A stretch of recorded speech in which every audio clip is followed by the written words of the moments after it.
ಸರಿ ಈಗ ಒಂದೂವರೆ ತಿಂಗಳಿಂದ ಸಣ್ಣ ಆಗಿದ್ದು. ಅದಕ್ಕೆ ಮುಂಚೆ ಡಯಾಲಿಸಿಸ್ ಮಾಡಿಸ್ತಾ ಇದ್ದೆಲ್ಲ ನಾರ್ಮಲ್ ಆಗೈತೆ. ಈಗ ಡಯಾಲಿಸಿಸ್ ಮಾಡಿಸ್ತಿಲ್ವ ನೀವು ಇವಾಗ? ಮಾಡಿಸಿದ್ರೆ ಆಯುರ್ವೇದ ತಗೊತಾ ಇದ್ದೀನಿ. 3 ತಗೋತಾ ಇದ್ದೆ ವಾರಕ್ಕೆ, ಈಗ 2 ಆಯಿತು. ಹಾಗೆ ಕಮ್ಮಿ ಆಗುತ್ತೆ. ಅಲ್ಲ, ಅಟ್ಲೀಸ್ಟು ಈಗ ಫೈನಾನ್ಸಿ ಒಂದೇ ಕಂಡೀಷನ್ಗೆ ಹೆಂಡ್ತಿ ಬಿಟ್ಬಿಟ್ರಾ? ಅಂದರೆ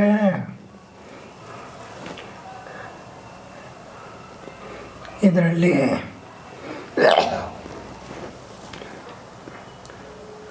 ನಾನು ನಿನಗೆ ಖರ್ಚು ಮಾಡಬೇಕು. ಆದರೂ ಸರ್ ಇವೆಲ್ಲ ಇದೆಯಲ್ಲ ಬಿಟ್ಟು ಹೋಗಿ ಆಯಿತು ಸರ್. 8 ತಿಂಗಳಾಯಿತು. ಈಗ ನಿಮಗೆ ಈ ಕಿಡ್ನಿ ಫೇಲ್ ಆಗಿದೆ ಅಂತ ಗೊತ್ತಾಗಿದೆ ಎಷ್ಟು ದಿನದಲ್ಲಿ? 1 ವರ್ಷ 2 ತಿಂಗಳು ಅಷ್ಟೇ. 1 ವರ್ಷಕ್ಕೆ ಈ ಥರ ಆಗಿರೋದು. ಸೊ 8 ತಿಂಗಳ ಒಂದು ಸ್ವಲ್ಪ ದಿನಕ್ಕೆ ಬಿಟ್ಟು ಹೋಗ್ಬಿಟ್ರು ಅವರು. ದಯವಿಟ್ಟು ಆ್ಯಕ್ಚುಲಿ ಎಂಥದೇ ಕಷ್ಟ ಬರಲಿ, ಯಾಕೆಂದರೆ ಒಂದು ಅಣ್ಣ ತಮ್ಮ ಅಂದರೆ ಅವ್ರು ಬೇರೆ ಆಗಿರ್ತಾರೆ, ಬೇರೆ ತಾಯಿ ಕೆಲವ್ರ ಜೊತೆ ಇರ್ತಾರೆ, ಕೆಲವ್ರ ಜೊತೆ ಇರೋದಿಲ್ಲ. ಕೊನೆವರೆಗೂ ಇರಬೇಕಾಗಿದ್ದು ಹೆಂಡ್ತಿ ಮಕ್ಕಳು. ದುಡ್ಡಿನ ವಿಷಯ ಬಿಟ್ಬಿಡಿ. ದುಡ್ಡು ಈಗ ನಿಮಗಾದ್ರೂ ಖರ್ಚಾಗ್ತಿರ್ಲಿಲ್ವಾ? ನಿಮ್ಮ ಜೀವನ ಮಾಡೋಕ್ಕೆ ಖರ್ಚಾಗ್ತಿರ್ಲಿಲ್ವಾ? ಕೊನೆ ಕ್ಷಣದವರೆಗೂ ಜೊತೆಲಿರಿ. ಬಟ್ ಆಯಸ್ನ ನಮ್ಮ ಕೈಲಿ ಕೊಡೋಕ್ಕಾಗಲ್ಲ, ಖಂಡಿತ ಗೊತ್ತು. ಅದು ಭಗವಂತ ಅಷ್ಟೇ ಆಯಸ್ ಕೊಡಬೇಕು. ಕೊನೆ ಕ್ಷಣದವರೆಗೂ ಜೊತೆಯಲ್ಲಿ ಸುಮ್ಮನೆ ಧೈರ್ಯ ತುಂಬೋದು, ಅಥವಾ ಅವ್ರಿಗೆ ಬೇಕಾದಂಥ ಸೌಲಭ್ಯ ಮಾತ್ರೆಗಳಾಗ್ಬೋದು. ಈಗ ನೀವು ಹೊರಗಡೆ ಓಡಾಡ್ಲಿಕ್ಕೆ ಖರ್ಚಾಗುತ್ತೆ, ಐಷಾರಾಮಿ ಜೀವನ ಮಾಡೋಕ್ಕೆ ಖರ್ಚಾಗುತ್ತೆ.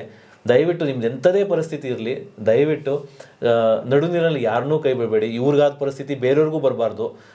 ನೀವು ಕೇಳಿಸ್ಕೊತಾ ಇದ್ರೆ ಅಥವಾ ನಿಮ್ಮಿಬ್ಬರು ನಡುವೆ ಏನಿದೆಯೋ ನನಗೆ ಗೊತ್ತಿಲ್ಲ, ಆದರೆ ನಾನು ಹೇಳೋದಿಷ್ಟೇ, ಇಂಥ ಪರಿಸ್ಥಿತಿಯಿಂದ ದಯವಿಟ್ಟು ಬಿಟ್ಟೋಗಿದಾರಲ್ಲ, ದಯವಿಟ್ಟು ಆ್ಯಕ್ಚುಲಿ ಅದು ತಪ್ಪು ಅಂತ ನನಗಂತೂ ಅನಿಸುತ್ತೆ. ನಿಮ್ಮ ಮನಸ್ಸಲ್ಲಿ ಯಾವ ರೀತಿ ಭಾವನೆ ಇದೆಯೋ ಅದು ನನಗೆ ಗೊತ್ತಿಲ್ಲ. ಯಾರು ಆ ರೀತಿ ಮಾಡಬೇಡಿ. ಯಾಕೆಂದರೆ ಅವ್ರ ಜೊತೆ ಕೂಡಿ ಬಾಳಬೇಕು, ಕೊನೆವರೆಗೂ ಜೊತೆ ಇರ್ತೀನಿ ಅಂದರೆ ಕೊನೆವರೆಗೂ ಕೈಲಿರೋದು ಹೆಂಡ್ತಿ ಮತ್ತು ಮಕ್ಕಳು. ಮಕ್ಕಳ ಜೊತೆ ಒಂದು ಮಾತಿಲ್ಲ ಇದುವರೆಗೂ, ಒಂದು ಅಲೋನು ಇಲ್ಲ. ಅಟ್ಲೀಸ್ಟ್ ಹೇಗಿದೆ ಅಂತ ಒಂದು ಫೋನ್ ಮಾಡಲ್ವ ಅವರು? ಇಲ್ಲ ಅಲ್ಲ, ಈಗ ಓಕೆ ಹೆಂಡ್ತಿ ಏನೋ okay mind set, financial mind set ಏನೋ ಬಿಟ್ಟು ಹೋಗೋ ಮನ್ಸು ಮಾಡ್ಬೋದು. ಬಟ್ ಮಕ್ಕಳು ಮಗಳ ಮಗಳು ಇಬ್ಬರು.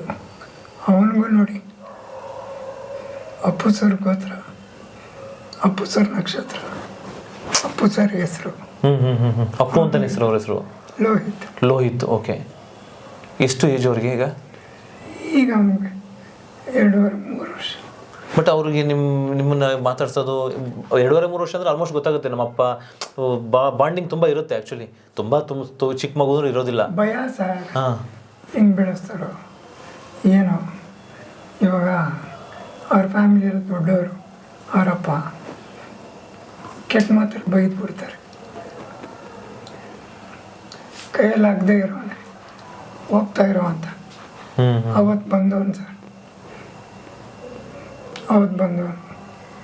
ನಿಮ್ಮನ್ನು ಮದುವೆ ಆಗುವಾಗ ನೀವು ಆ್ಯಕ್ಟ್ರು ಅಥವಾ ಈ ಥರ ಇವೆಂಟ್ ಮಾಡ್ತೀರಿ ಅಂತೆಲ್ಲ ಗೊತ್ತಿತ್ತಲ್ವ ಅವ್ರಿಗೆ? ಎಲ್ಲ ಗೊತ್ತಿತ್ತು. ಅದು ಇಷ್ಟಪಟ್ಟೆ ಮದುವೆ ಆಗಿದ್ದು. ಬಟ್ ಇದೊಂದೇ ರೀಸನ್ ಬಿಟ್ಟು ಹೋಗೋಕ್ಕೆ, ಅಂದರೆ ಕಾಯಿಲೆ ಒಂದೇನಾ?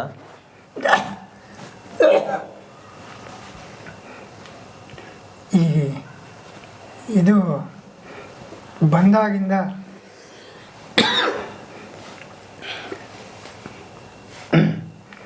ಟ್ರೀಟ್ ಮಾಡೋ ಇದೇ ಬೇರೆ.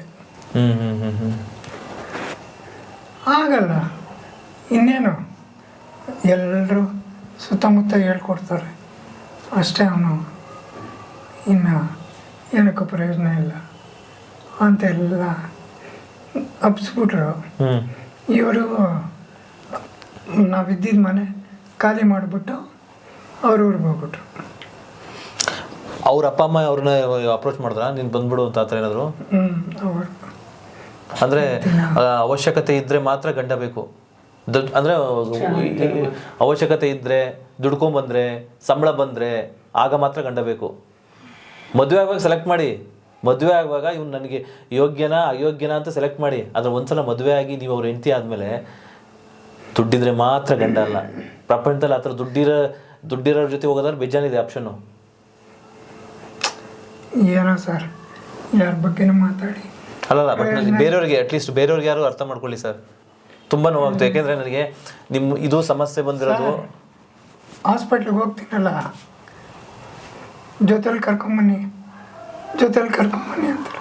ಖಂಡಿತ ಸರ್. ಯಾರನ್ನ ಸರ್ ಕರ್ಕೊಂಡೋಗೋದು? ಈ ಪರಿಸ್ಥಿತಿಯಲ್ಲಿ ಯಾವುದೇ ಡಾಕ್ಟ್ರು ಹಂಗೆ ಹೇಳೋದು, ನಿಮ್ಮ ಜೊತೆ ಯಾರು ಬಂದಿದ್ದಾರೆ, ನಿಮ್ಮ ಜೊತೆ ನಿಮ್ಮಂದಲ್ಲ ಸ್ವಲ್ಪ ಫಿಸಿಕಲಿ ಚೆನ್ನಾಗಿದ್ದವ್ರನ್ನೇ ಕೇಳ್ತಾರೆ, ನಿಮ್ಮ ಜೊತೆ ಯಾರು ಬಂದಿದ್ದಾರೆ ಅಂತ. ಒಂದು ಡೋಸ್ ಇಂಜೆಕ್ಷನ್ ಕೊಡಬೇಕು ಅಂದ್ರೂ ಕೇಳ್ತಾರೆ ಸರ್ ಡಾಕ್ಟ್ರು. ಯಾರು ಈಗ ಇವ್ರು ಯಾರು ಅಂತ ಕರ್ಕೊಂಡು ಹೋಗ್ತಾರೆ, ಇವ್ರ ತಾಯಿ ಏನೋ ಕೆಲಸ ಹೋಗ್ತಾರೆ ಸರ್. ದಯವಿಟ್ಟು ನಿಮ್ಗೆ ಆ್ಯಡ್ಸ್ ಆಫ್ ಸರ್. ಆ್ಯಕ್ಚುಲಿ ನೀವು ಅವ್ರ ಸಹಾಯ ನಿಂತಿರೋರಿಗೆ. ಪಾಪ 6 ಗಂಟೆ. ನಿಮ್ಮ ಹೆಸರು ಸರ್? ಶಶಿಧರ್ ಅಂತೇಳಿ ಅವ್ರ ಸ್ನೇಹಿತರು. ಖಂಡಿತವಾಗಿಯೂ ಸರ್ ನಿಮಗೆ ದೇವರಾಣಿ ಒಳ್ಳೆ ದೇವ್ರು ಭಗವಂತ ಚೆನ್ನಾಗಿಟ್ಟಿರ್ತಾನೆ. ಅವ್ರ ಜೊತೆಗಿರಿ. ಏನೇ ಪ್ರಾಬ್ಲಮ್ ಇದ್ದರೂ ನಮಗೆ ನಂಬರ್ ಇದೆ, ಫೋನ್ ಮಾಡಿ ಸರ್. ಅವ್ರಿಗೆ ಒಳ್ಳೇದಾಗಲಿ ಅಂತೇಳಿ ನಾನು ಈ ಸಂದರ್ಭದಲ್ಲಿ ಕೇಳ್ಕೊತಿದ್ದೀನಿ. ವೀಕ್ಷಕರೇ, ದಯವಿಟ್ಟು ಹೇಳ್ತಾ ಇದ್ದೀನಿ, ತಮಗೆ ಮತ್ತೆ ಹೇಳ್ತಾ ಇದ್ದೀನಿ, ತಮಗೆ ಕೈಲಾದ ಸಹಾಯ ಮಾಡಿ. ನೋಡಿ, ದುಡ್ಡಿದ್ರೆ ಮಾತ್ರ ಜೀವನ ಅಂತೇಳಿ, ದುಡ್ಡಿದ್ರೆ ಮಾತ್ರ ಜೀವನ ಅಲ್ಲ, ನಾಳೆ ನಮಗೆ ಬಂದಿರೋ ಪರಿಸ್ಥಿತಿ ಅವ್ರಿಗೂ ಬಂದೇ ಬರುತ್ತೆ ಅನ್ನೋದಕ್ಕೆ ಇದು ನಮ್ಮ ಆನಂದ್ ಸರ್ ಉದಾಹರಣೆ. ನೋಡಿ, ಅವರು ಯಾವಾಗ ಹಾಸಿಗೆ ಹಿಡಿದ್ಬಿಟ್ರು ಸಂಬಂಧಿಕರೆಲ್ಲ ಬಿಟ್ಟೋದ್ರಂತೆ. ನೋಡಿ, ಅಮ್ಮ ದುಡಿತಾ ಇದ್ದಾಳೆ, ಅದೊಂದು ನೋವು ಸರ್ ನನಗೆ. ತಾಯಿ ದುಡಿದು ಸಾಕ್ತಾ ಇದ್ದಾಳೆ ಈಗ. ಅದಕ್ಕೆ ನೋಡಿ, ತಾಯಿನೇ ದೇವ್ರು ಅನ್ನೋದು ಏನಕ್ಕೆ ಅಂತಂದರೆ, ತಾಯಿ ಪ್ರೀತಿ ಮುಂದೆ ಯಾವ ಪ್ರೀತಿನೂ ಇಲ್ಲ.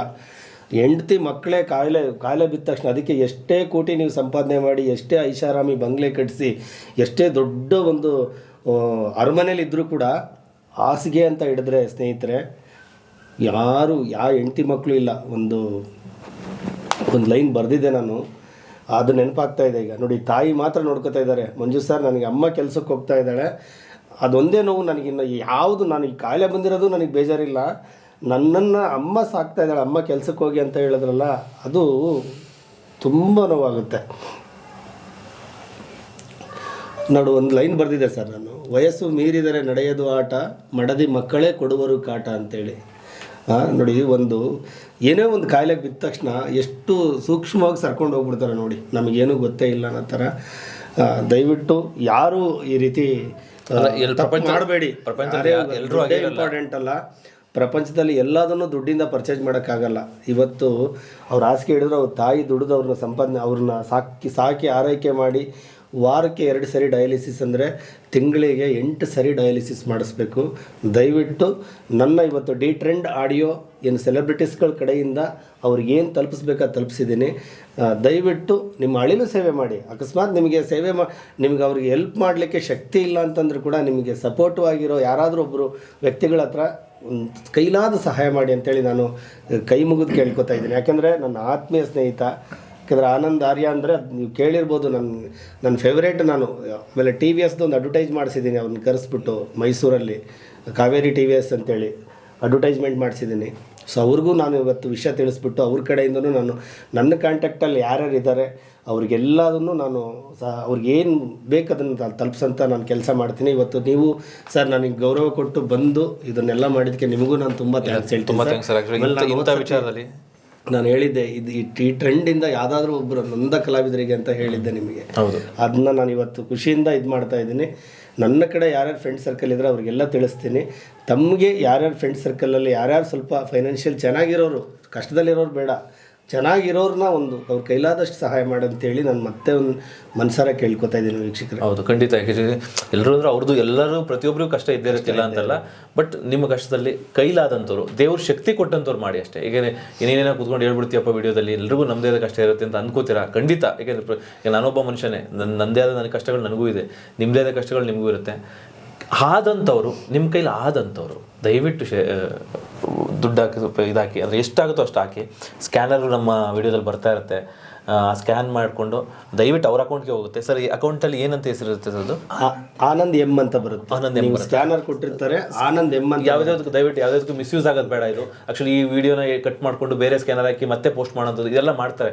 ಇಂಥವೆಲ್ಲ ಮಾಡೋದ್ರಲ್ಲಿ ಭಾಳ ನಿಪುಣರು ಇರ್ತಾರೆ ಕೆಲವರು. ಎಲ್ಲೂ ಈ ಥರ ವೇಸ್ಟ್ ಆಗೋದು ಬೇಡ, ದುಡ್ಡು ನಿಮ್ಮ ದುಡ್ಡು ಕಷ್ಟಪಟ್ಟು ದುಡ್ಡು ಯಾರೋ ಇದಕ್ಕೂ ಹೋಗೋದು ಬೇಡ. ಆನಂದ್ ಎಮ್ ಅಂತ ಇರುತ್ತಲ್ವ ಸರ್, ಆನಂದ್ ಎಮ್ ಅಂತಾನೆ ಇರುತ್ತೆ. ಆ ಥರ ಸ್ಕ್ಯಾನರ್ ಮಾಡಿದಾಗ ನಿಮ್ಗೆ ಆ ಹೆಸರು ಬಂದರೆ ಮಾತ್ರ ದಯವಿಟ್ಟು ದುಡ್ಡು ಮಾಡಿ. ನೆಕ್ಸ್ಟ್ ಇಂಟರ್ವ್ಯೂಲ್ಲಿ ಸರ್ ಯಾರ್ಯಾರು ಏನೇನು ಹೆಲ್ಪ್ ಮಾಡಿದಾರೆ ಅನ್ನೋದು ಕೂಡ ಇವ್ರ ಹತ್ರ ಲಿಸ್ಟ್ ಇರುತ್ತೆ. ಸೀದಾ ಅವ್ರ ಅಕೌಂಟ್ಗೆ ಹೋಗೋ ಥರ ಅವ್ರದ್ದು ಅಕೌಂಟ್ ನಂಬರು ಮತ್ತು ಸ್ಕ್ಯಾನರ್ ID ಎರಡೂ ಹಾಕಿರ್ತಾರೆ. ದಯವಿಟ್ಟು ತಮ್ಮ ಕೈಲಾದ ಸಹಾಯ ಮಾಡಿ. ಓಕೆ, ಆನಂದ್ ಎಮ್ ಅಂತ ಅದು ಹೆಸರು ಬಂದ್ರೆ ಮಾತ್ರ ಅವ್ರಿಗೆ. ಆನಂದ್ ಎಮ್ ಅಂತ ಬರುತ್ತಲ್ವಾ, ಅನಿಸಿ ದಯವಿಟ್ಟು ಧೈರ್ಯವಾಗಿರಿ, ಏನು ಇದು ಮಾಡ್ಕೋಬೇಡಿ, ಒಳ್ಳೇದಾಗುತ್ತೆ. ಒಳ್ಳೇದಾಗೇ ಆಗುತ್ತೆ. ಯಾವುದು ಧೈರ್ಯವಾಗಿರಿ ಅಷ್ಟೇ, ಇರೋವರೆಗೂ ಖುಷಿಯಾಗಿರಿ. ಬಟ್ ಭಗವಂತ ದೇವರಾಣೆಗೂ ರಿಕವರ್ ಆಗೇ ಆಗ್ತೀರಾ ನೀವು. ಮತ್ತೆ ಮುಂಚೆ ಥರ ಹಾಗೆ ಆಗ್ತೀರಾ ನೀವು, ಅದ್ರ ಬಗ್ಗೆ ಮೈಂಡಲ್ಲಿ ಇಟ್ಕೋಬೇಡಿ, ಹಾಗೆ ಆಗ್ತೀರಾ. ಇವಾಗ ನಿಮ್ಮನ್ನು ಬಿಟ್ಟು ಹೋದಂಥವ್ರು ವಾಪಸ್ ಬಂದು ನಿಮ್ಮನ್ನು ಆರೈಕೆ ಮಾಡುವಂಥ ಪರಿಸ್ಥಿತಿ ಬರುತ್ತೆ. ಖಂಡಿತ ಒಳ್ಳೇದಾಗುತ್ತೆ. ದೇವ್ರಿದ್ದಾನೆ. ಆ್ಯಕ್ಚುಲಿ ಎಷ್ಟೋ ಜನ ತಾಯಂದಿರ ಆಶೀರ್ವಾದ ಸಿಗುತ್ತೆ. ಯಾಕೆಂದರೆ ಅಲ್ಲಿ ನೋಡ್ತಾರಲ್ಲ, ಲಕ್ಷಾಂತರ ಜನ ನೋಡ್ತಾರೆ. ಅಟ್ಲೀಸ್ಟ್ ಎಷ್ಟೋ ಜನ ಪಾಪ ಒಳ್ಳೇದಾಗಲಿ ಅಂತಾರೆ, ಅವ್ರ ಕೈಲಾದ ಆಶೀರ್ವಾದ ಕೊಡ್ತಾರೆ, ಅವ್ರ ಆಶೀರ್ವಾದ ಸಿಗುತ್ತೆ. ಖಂಡಿತ ಒಳ್ಳೇದಾಗುತ್ತೆ. ಒಳ್ಳೇದಾಗಲಿ, ಖಂಡಿತ ಒಳ್ಳೇದಾಗಲಿ. ದಯವಿಟ್ಟು ನನಗೊಂದು ನಿಜವಾಗ್ಲೂ ಖುಷಿ ಆಗ್ತಿದೆ ಸರ್. ಆ್ಯಕ್ಚುಲಿ ಇಂಥದ್ದೊಂದು ಕೆಲಸ ನಾನು ಒಂದು ಕೈಯಿಂದ ಮಾಡಿಸಿದ್ರಿ. ಬಟ್ ನೀವೇನೋ ಒಂದು ನಿಮ್ಮಿಂದ ಸ್ಟಾರ್ಟ್ ಮಾಡಿದ್ರಿ ಇದನ್ನು ಫಸ್ಟು. ಬಟ್ ಅದನ್ನು ನಮ್ಮ ವಿಡಿಯೋಗಳಲ್ಲಿ ಮಾಡೋಕ್ಕೆ ಅವಕಾಶ ಸಿಕ್ತಲ್ಲ, ಇದೇ ಖುಷಿ ಸರ್. ದಯವಿಟ್ಟು ಒಳ್ಳೇದಾಗಲಿ ಸರ್, ದಯವಿಟ್ಟು ಒಳ್ಳೇದಾಗಲಿ. ಆರಾಮಾಗಿರಿ, ಏನು ಟೆನ್ಷನ್. ತುಂಬ ಥ್ಯಾಂಕ್ಸ್. ಆ್ಯಕ್ಚುಲಿ ಇವ್ರಿಗೆ ಥ್ಯಾಂಕ್ಸ್ ಹೇಳ್ಬೇಕು ಸರ್. ಶಶಿ ಅವರೇ, ದಯವಿಟ್ಟು ನೀವು ಚೆನ್ನಾಗಿ ನೋಡ್ಕೋಬೇಕು ಅಮ್ಮ, ಚೆನ್ನಾಗಿ ನೋಡ್ಕೊಳ್ಳಿ. ಇವ್ರ ನಂಬರ್ ಕೊಟ್ಟಿರ್ತಾರೆ, ಬೇಕಾದ್ರೆ ಇವ್ರ ನಂಬರ್, ಅವ್ರ ಫೋನ್ ಎತ್ತಿಲ್ಲ ಅಂದ್ರೆ ಇವ್ರ ನಂಬರಿಗೆ ಕಾಲ್ ಮಾಡಿ. ಹೌದ್ರಾ? ಒಳ್ಳೇದಾಗುತ್ತೆ. ಆಗಲಿ ಅಮ್ಮ. ನಿಮ್ಗೆ ಎಮರ್ಜೆನ್ಸಿ ಕ್ಯಾಬ್ ಗಿಬ್ ಬೇಕಂದ್ರೆ ಫೋನ್ ಮಾಡಿ. ಹಾಂ, ನಿಮಗೆ ಅರ್ಜೆಂಟಾಗಿ ಕ್ಯಾಬ್ ಗಿಬ್ ಏನೇ ಇದ್ದರೂ ಇಲ್ಲಿ ವ್ಯವಸ್ಥೆ ಮಾಡಿಸಿ ನಿಮ್ಗೆ ಫೋನ್ ಮುಖಾಂತರನೇ ಯಾವಾಗ ಹೋಗ್ಬೇಕು ಹೇಳಿ ಅವತ್ತೇ ಕ್ಯಾಬ್ ವ್ಯವಸ್ಥೆ ನಾವು ಮಾಡ್ತೀವಿ ಸರ್. ನಾವು ನೋಡಬೇಕು ಅಂತ ತುಂಬ ಟ್ರೈ ಮಾಡಿದ್ವಿ ಸರ್.